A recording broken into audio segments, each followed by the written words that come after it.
What's up everybody and welcome back to another episode of 5 Cool Mods. This is a series where I show you guys some cool mods that come out each week. These are just mods that I found cool or interesting in some way, shape, or form. Not necessarily the best mods out there, but maybe not the worst either. I've actually been really overwhelmed with mods, so make sure to stay tuned on the channel. I should have about 2 to 3 more of these videos coming out in the next few days. There are just so many mods coming out right now. I'm actually a little backed up, so these mods are about a week old at this point, so hopefully you haven't seen too many of them. But with all that being said, I do encourage you guys to consider subscribing. And with that, let's get right into it.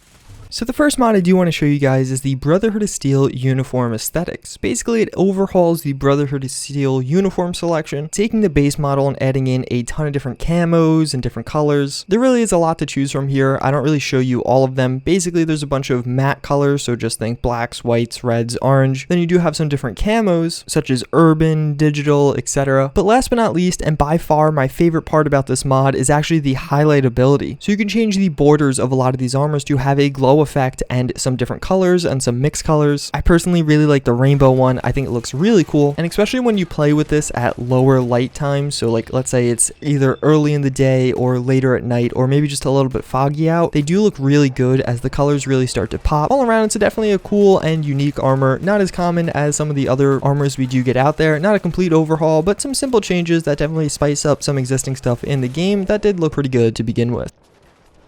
The next mod I want to show you guys is the IMI Desert Eagle. So this is actually a port of a Fallout New Vegas mod. The mod author did say, hey, why don't I put this weapon in Fallout 4, considering it was such a success in New Vegas. The gun itself is really high quality, probably the highest quality Desert Eagle mod we have right now. There's not a ton in the way of weapon customization, but it does feel pretty nice just the way you get it. Although you can add a reflex sight, which is pretty much all you'll need. I feel like this gets down the chrome finish of the Desert Eagle really well. Some of the other mods out there don't really get the like kind of silvery and shiny effect, but this one definitely does make it feel nice and shiny, just like the Desert Eagle should be. On top of that, my favorite part about this mod is actually the fire rate. It may sound really simple, but you could actually just click and fire this right away. So if I click 10 times a second, it'll fire 10 times a second. I'm sure there's some kind of limitation in there, but I couldn't really find one, and it makes it a ton of fun to use and really satisfying to just kind of click really fast and mow down some enemies. All around, one of the better weapon mods to come out of the past few weeks, and definitely a cool pistol mod even with its simplistic nature.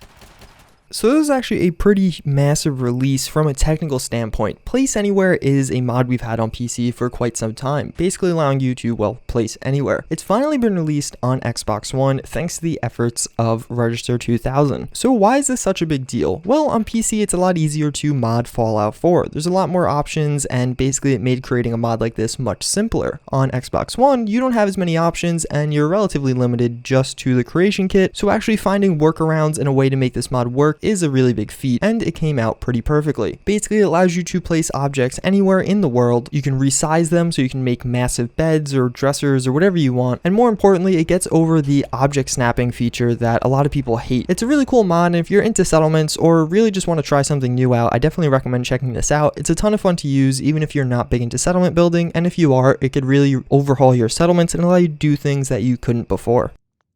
So next up we do have Weapon Reanimation. This is the mod I really like, and as many of you do know, I do have a little bit of a hard-on for different animation mods. These are mods that are typically pretty simple but can change the game in a big way. How often do you see the different animations for your guns? Well, almost all the time. So this one in particular does change 2 different things about 2 different guns. Basically, the equipped and reload functions for the SMG and pistol mods out there. I really particularly like the pistol one, so I'm going to focus mostly on that for the video purposes. One thing I do particularly like about this mod is how it changes the equipped animation. Not many mods out there actually do that to date. Most change the reload animation, but the equipped animation, being when you take out the gun or just arm it for the first time, remains pretty stable. I'm always excited to see these new animation mods because I'm excited to see new weapon releases start getting packed with these. We do have one in the coming few weeks. The HK416 is actually going to be a totally standalone weapon, but it's also going to come with its own set of custom animations, which is really what I'm hoping for more of in the future.